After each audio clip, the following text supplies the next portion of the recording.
So, Thomas, I heard your lecture, a lecture you delivered at the Holocaust History Center in Tucson, and you mentioned at the time three levels of thinking that go into architecture. Would you expound on that?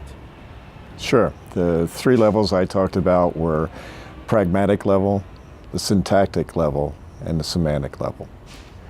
The pragmatic level is a level of thinking that comes in at the programming stage at the beginning of the project and carries all the way through to the end of the project.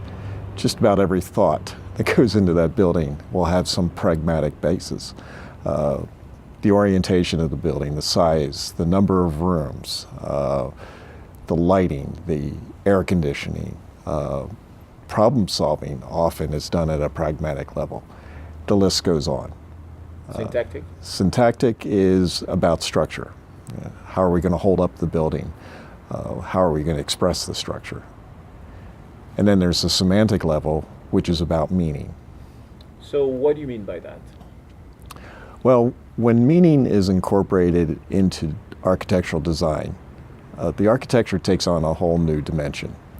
It actually creates an opportunity for somebody to have an experience. Can you give us an example? Well, sure. Well, the Holocaust History Center is a good example of where we incorporated semantic thinking into our design. Materials. The materials we selected all had very special meaning for the project. We wanted to reflect the Holocaust. We wanted to respect the Holocaust.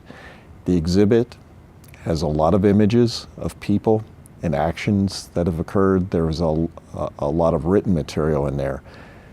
Most of it's pretty sad.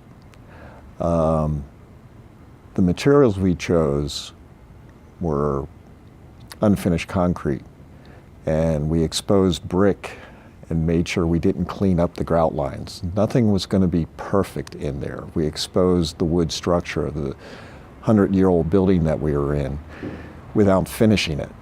The idea was that the materials became more of a backdrop to the exhibit, and they helped people to stay focused and experience what they were looking at without competing with the exhibition. Okay. And as for symbols, can you talk about that? Well, as I said in my lecture, there is symbolism in a lot of what we put into this building, and it's the last thing that I will talk about. The idea about experiencing the building is for that to be an individual thing. So when a person comes in and has an experience, that experience is exactly what it was supposed to be. The symbolism is as somebody sees it, not as I've dictated.